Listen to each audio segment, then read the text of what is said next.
3 Bapak Ibu, 1.1, 1.2 sampai 1.4. Nanti modul kedua ada lagi 2.1 dan seterusnya sampai modul ketiga. Selesai yang dilaksanakan selama lebih kurang 6 bulan. Jadi satu modul itu lebih kurang 2 bulan. Selesainya nanti insya Allah bulan Desember dengan perjuangan yang sangat luar biasa. Baiklah, pada kesempatan ini saya akan berbagi ilmu dengan Bapak Ibu semuanya. Sebelumnya saya akan memperkenalkan diri. Nama saya Evi Wisfil SSI, guru SMP Negeri 10 Mesuji, CGP Angkatan 11 Kabupaten Mesuji. Pada kesempatan ini saya akan berbagi mengenai modul 1.4, yaitu menyebarkan pemahaman dan penerapan budaya positif. Jadi budaya positif itu adalah budaya yang baik yang seharusnya kita lakukan di sekolah.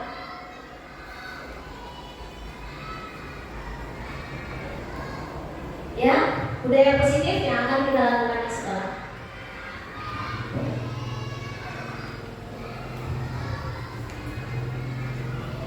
Nah, ada beberapa konsep inti dalam budaya positif. Ya, ada 8 item dalam konsep budaya positif, yaitu perubahan paradigma belajar, disiplin positif, nilai-nilai kebajikan, kebutuhan dasar manusia, motivasi perilaku manusia, posisi kontrol guru, keyakinan kelas, dan segitiga restitusi.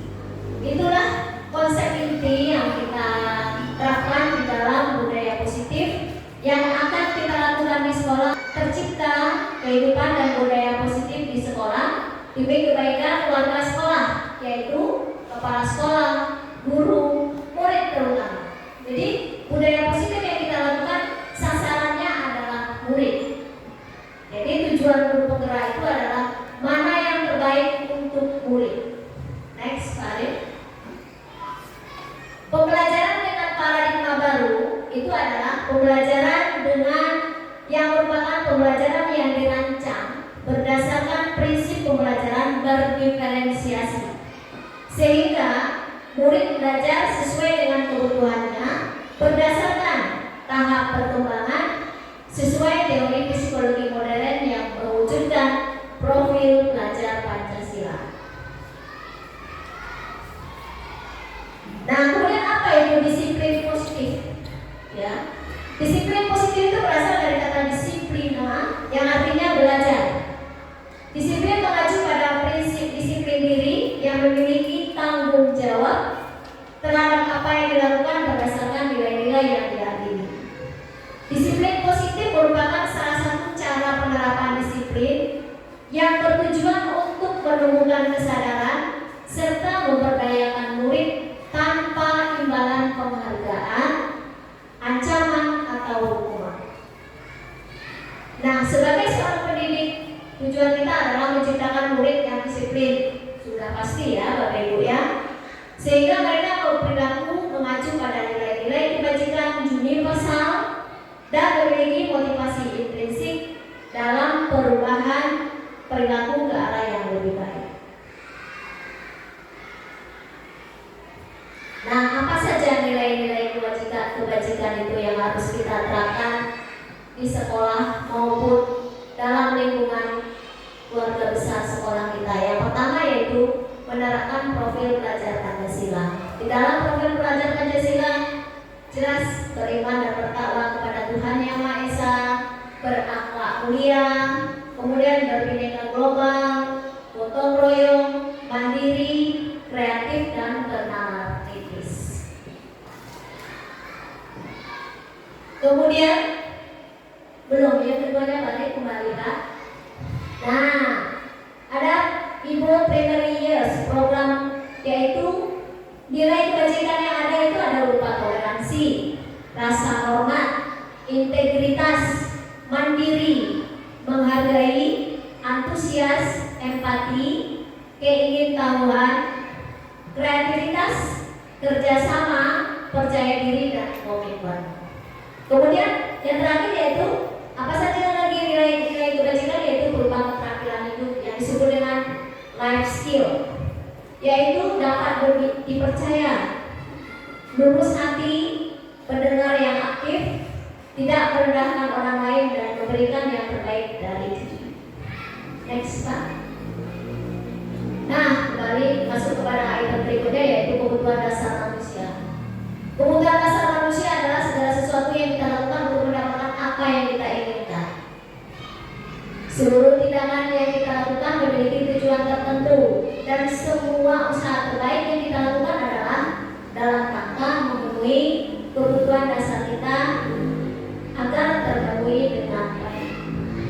Apa saja kebutuhan dasar manusia itu? Ya, lanjut di slide berikutnya. Nah, ada 5 kebutuhan dasar manusia. Ada 5 kebutuhan dasar manusia. Yang pertama adalah bertahan hidup. Ya, bertahan hidup itu tentu di sana digambarkan sebuah rumah ya. Kalau orang yang tidak punya rumah, rasanya salah satu kebutuhan yang pokoknya belum terpenuhi, yaitu berupa makanan, pakaian, tempat tinggal, keamanan dan kesehatan. Itu adalah kebutuhan bertahan hidup. Kalau sehat, manusia bertahan hidup. Dengan cukup makan, manusia bisa bertahan hidup. Kemudian kasih sayang dan rasa diterima. Kebutuhan yang kedua, rasa diterima, dipedulikan, berbagi, kerjasama, dan menjadi kelompok dari kelompok lain. Jadi kita sesama rekan, bapak ibu guru di sekolah, kita harus saling bekerja sama, merupakan bagian dari kelompok. Jadi kita bagian dari kelompok, merasa memiliki kelompok yang ada, akan menumbuhkan rasa kasih sayang di antara kita. Kemudian penguasaan. Penguasaan ini ditopang oleh harga diri, ya, harga diri, keinginan untuk dianggap memimpin, kemudian berprestasi, diakui dan didengarkan. Jadi kalau kita sudah memperoleh sesuatu yang dianggap memimpin, kemudian berprestasi, secara tidak langsung akan meningkatkan rasa harga diri kita. Kemudian kebebasan. Kebebasan yaitu mandiri, memiliki pilihan, mencoba hal-hal baru, dan mampu mengendalikan arah dirinya. Dan yang terakhir, kebutuhan dasar manusia itu adalah kesenangan. Ya, pasti setiap manusia itu memerlukan hiburan. Jangan selalu hanya kita sibuk dengan pekerjaan tanpa memikirkan kebahagiaan dan kesenangan. Nah, itu penting ya Bapak Ibu ya. Jadi sekali-sekali kita perlu berjalan-jalan, refreshing. Ya, itu sangat membantu ya Pak Suryadi ya. Ya, jadi bisa kawan-kawan kita jalan-jalan supaya suasana hati kita menjadi bahagia. Ya, semuanya sepakat? Nah, kesenangan itu dapat diperoleh dengan bermain, kemudian humor. Jadi di sekolah itu jangan bawaannya jutek aja, ya, perlu bercanda, ya Bu. Tapi lihat dulu kondisinya. Kalau kawan-kawannya kelihatannya sepertinya kurang mood, jangan diajak bercanda, nanti malah kembali ke kita. Perlu bergurau, perlu bercanda, menjalin hubungan baik dengan teman. Antusiasme dan tertawa. Ayo kita tertawa dulu bersama. Ayo 1, 2, 3. Oke ya. Sekali-sekali kita lepaskan beban pikiran masalah di rumah. Kalau yang lagi ribut dengan istri atau suami, maaf ini yang masih belum berkeluarga. Kalau lagi jengkel dengan kelakuan anaknya, jangan sampai di sekolah moodnya tertawa-tawa. Ribut dengan suami sampai di sekolah cembetut saja ya. Ditanya enggak, ditanya betul, diam aja. Sampai sekolah bertemu anak-anak, lupakan semua permasalahan yang di rumah. Nanti sampai rumah mau ribut lagi, lanjut atau diselesaikan dengan baik-baik. Ya benar ya Bu Misle ya. Ya, Bu Misle yang lebih baik. Next. Habis ya. Nah, barangkali itu saja pemaparan saya, berbagi ilmu dengan Bapak Ibu guru semuanya mengenai materi penyebaran pemahaman budaya positif. Jadi budaya positif itu adalah budaya yang baik yang harus kita lestarikan.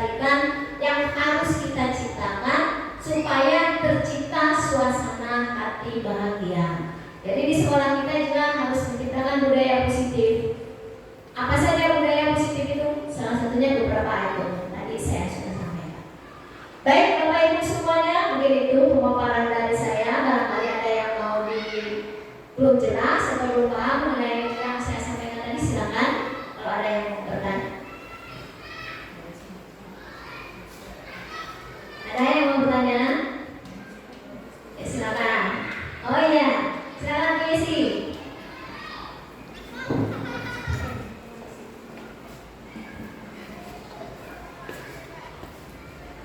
Sambil duduk aja ya Bu ya. Assalamualaikum warahmatullahi wabarakatuh. Terima kasih atas kesempatan yang diberikan. Ini kita sedang membicarakan budaya positif. Ya, itu sangat baik sekali ya. Karena memang dengan disiplin positif, artinya hal-hal positif akan kita terapkan dalam diri kita dan kita juga akan menerapkan ke peserta didik kita. Ya. Jadi begini Bu, ada mungkin ini bisa dikatakan pengalaman pribadi ataupun pengalaman Bapak Ibu guru yang lain.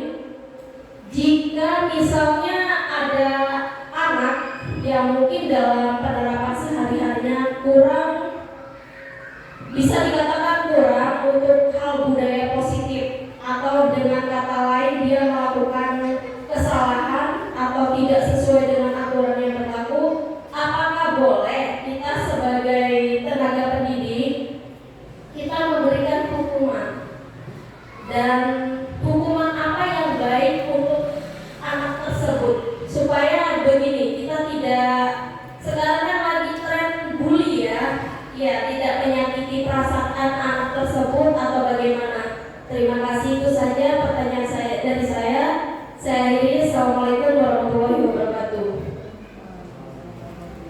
Ya, baik Bapak Ibu, kita berikan aplaus dulu untuk Bu Yesi. Ya, terima kasih pertanyaannya Bu Yesi, sangat bagus sekali. Memang pertanyaan yang kita alami kehidupan sehari-hari di sekolah ya, karena kita dari pagi sampai siang berhadapan dengan murid.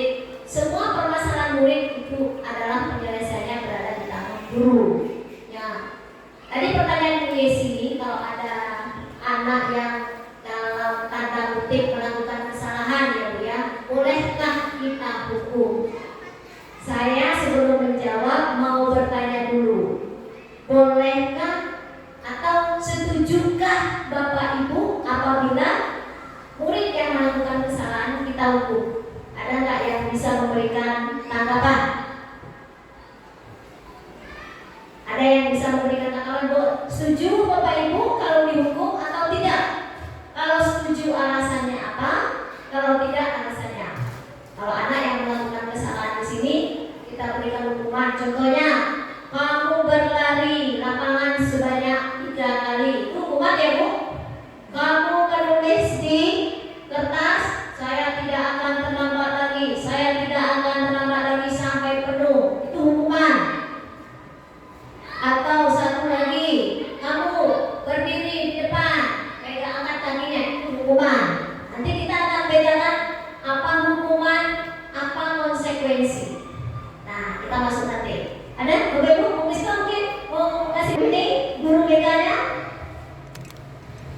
Terima kasih atas kesempatannya. Kalau mungkin tentang hukuman ya Bu ya. Kalau hukuman mungkin lebih pantas kalau yang dikatakan Bu Evi tadi dalam bentuk apa selain hukuman tadi Bu? Konsekuensi. Ya, bukan hukuman sih, mungkin lebih ke bimbingan atau pembinaan khusus ya Bu, untuk siswa yang melakukan kesalahan. Karena kan siswa yang melakukan kesalahan itu kan pasti punya kesalahan yang lain gitu ya Bu. Kalau kita hukuman sebenarnya mungkin kalau zaman dulu kita sudah terbiasa dengan hukuman dan kita menerima itu dan kita bisa berubah. Cuman untuk zaman sekarang kan kita sudah harus mengikuti perkembangan zaman, disesuaikan dengan kondisi siswanya juga tadi berkaitan dengan kondisi psikologisnya. Mungkin anak-anak zaman sekarang atau biasa disebut tadi Gen Z itu kan tidak sangat sensitif untuk hal-hal seperti itu, terutama hukuman. Mungkin mereka kan merasa lebih tertekan atau lebih merasa sakit banget kalau merasa ganti dengan bahasa yang lain, dan itu dengan menggunakan dengan perlakuan yang berbeda. Kita berikan perlakuan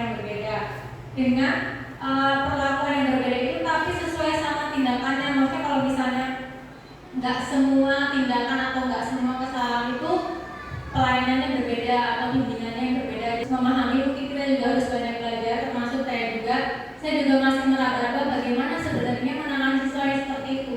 Dengan kondisi sekarang kita tuh nggak boleh pakai kekerasan, nggak boleh pakai hukuman, tapi kita tetap memberikan peringatan ibaratnya sama mereka bahwa itu salah loh, itu benar loh, dan ada sebab akibat ketika kamu melakukan kesalahan ini, akibatnya akan seperti ini gitu loh Bu. Jadi kita sama-sama belajar juga, barangkali nanti Ibrahim bisa membantu memberikan pencerahan. Baik, terima kasih masukan dan pendapat dari Bu Yuni. Terima kasih, luar biasa sekali. Jadi benar ya Bapak Ibu, yang namanya hukuman itu sifatnya pemaksaan. Tidak ada kesepakatan antara kita dengan murid. Kalau diperhatikan, setelah dihukum itu, anak-anak itu justru akan memberikan kesan negatif. Benar tidak? Wah, ibu itu galak atau segala macam. Kemudian kadang-kadang setelah anak dihukum, kadang-kadang tidak akan menyebabkan jerah. Tidak jerah, akan diulang lagi.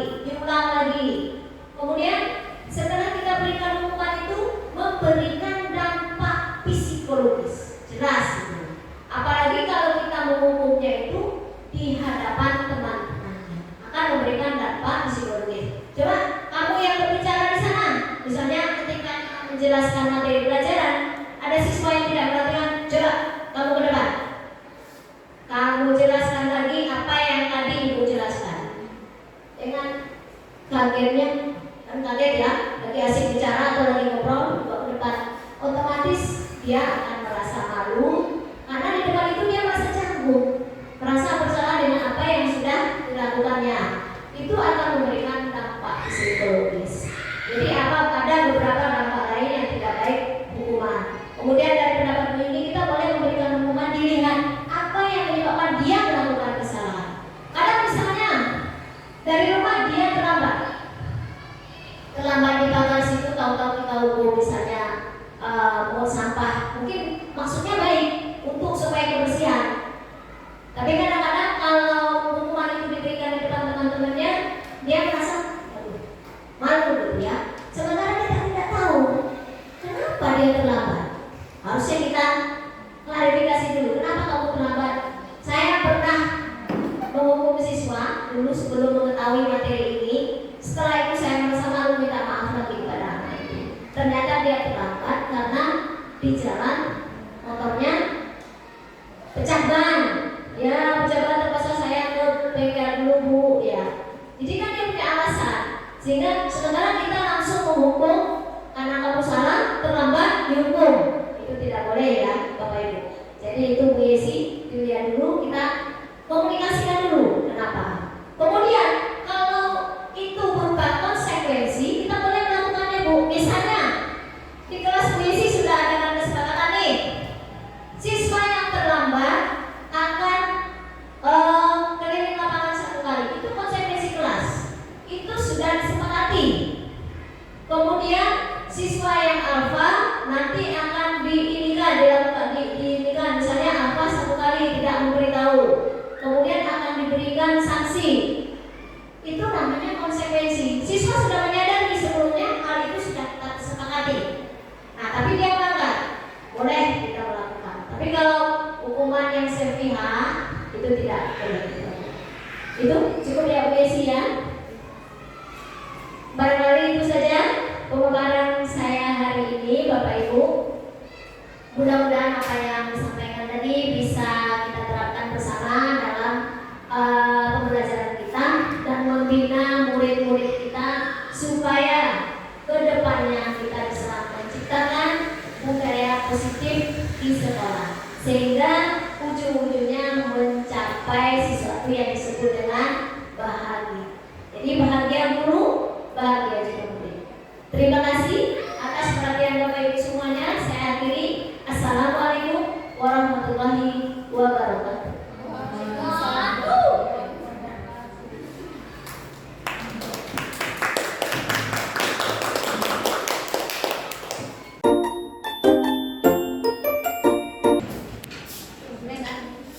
Assalamualaikum warahmatullahi wabarakatuh.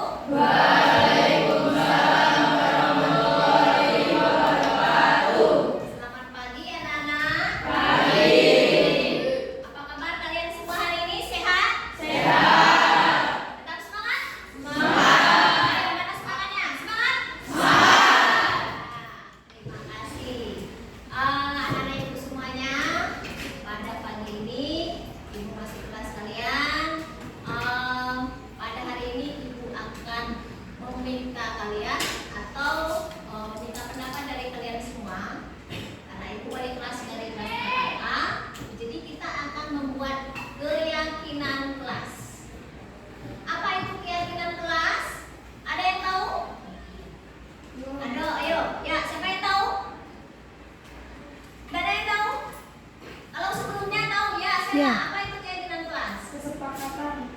kesepakatan. Ada lagi?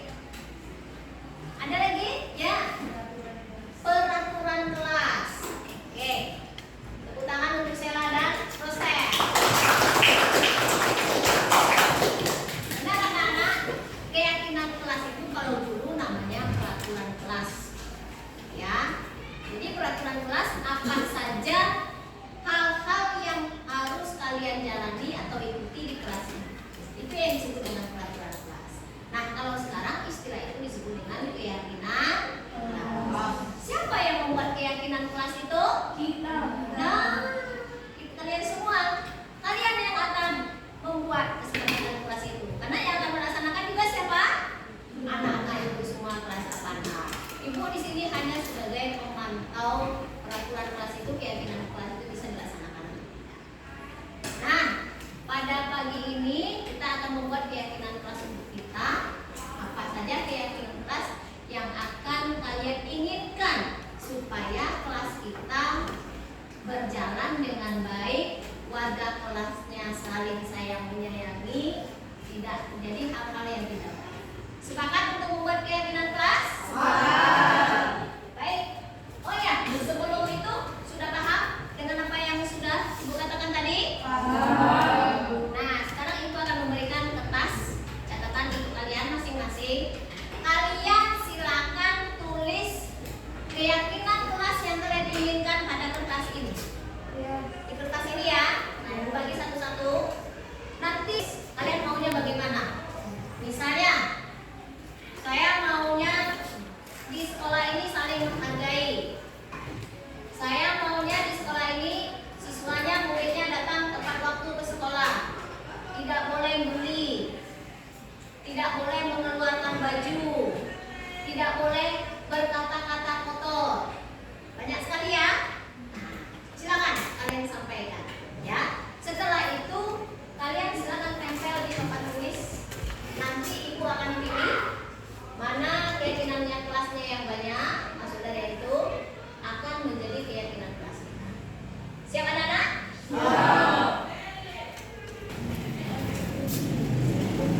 Silakan tulis.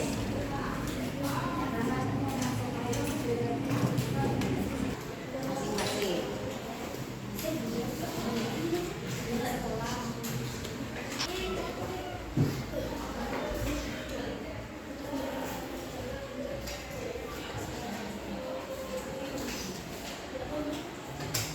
Kalau Pak kasih nama juga nggak apa-apa. Mau kasih nama boleh. Dalam bu. Hah?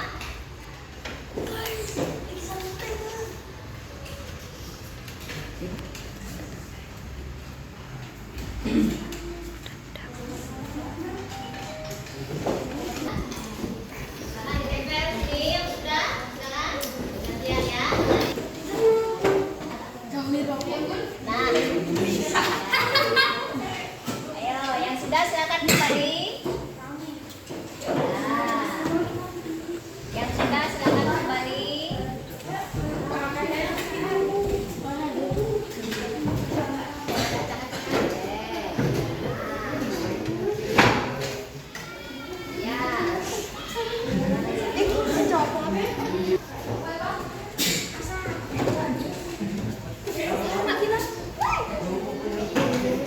Itu diikat. Nah, ya.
dasar ya.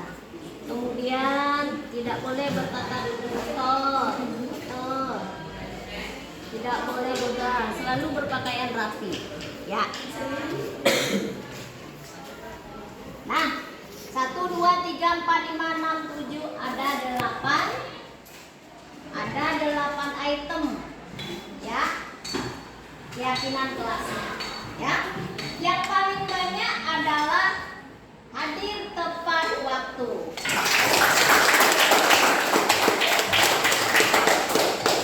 Ini pertama, jadi kesepakatan kelas kita ya, keyakinan kelas kita ya.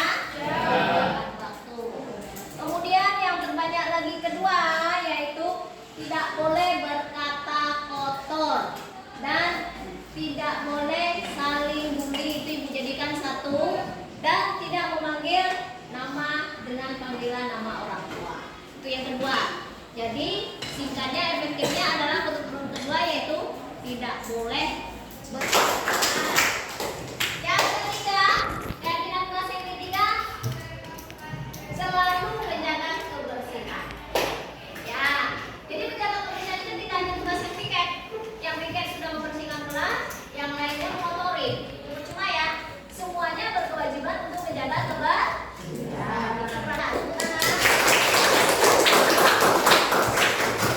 Nah, ini yang keempat, selalu melaksanakan piket.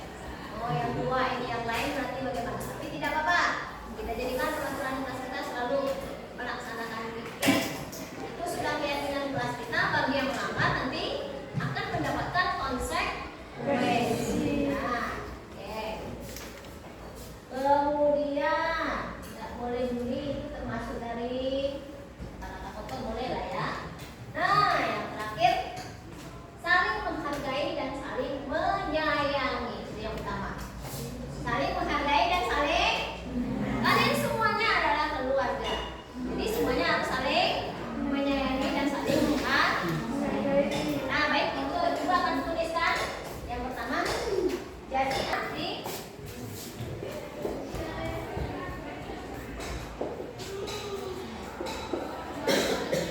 keyakinan kelas 8A pertama, hadir tepat waktu. Yang kedua,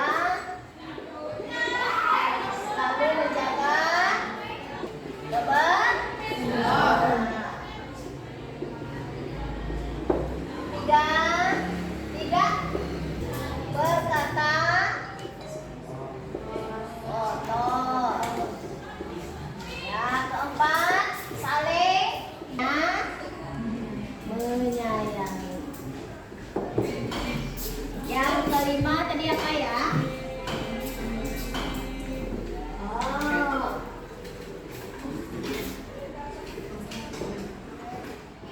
tidak melakukan bullying. Nah, ada 5. Kali berdiri. Kelas suaranya Bayu. Berdiri Bayu. Disuntik. Kebersihan. Ya, selalu menjaga kebersihan. Yang ketiga, siapa yang mau berdiri? Aulia. Ya, Rusel. Sela, silakan. Tidak berkata kotor. Yang keempat, siapa? Liza. Siapa yang mau berdiri? Ya, yang kelas saling menghargai. Dan yang kelima, tidak melakukan bully. Bagaimana? Semangat kita? Kita ini kita sepakat? Kalau memang begitu, kita sepakat bersama-sama tepuk tangan.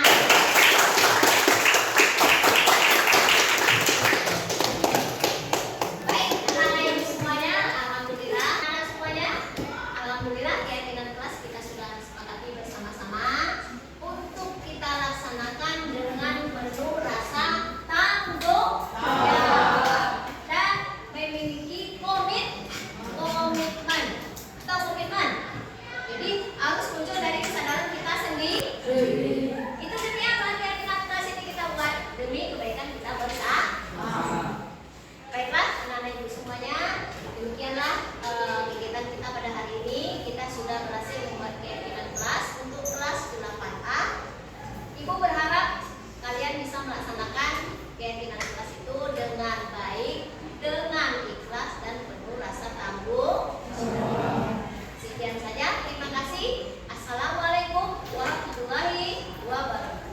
Waalaikumsalam.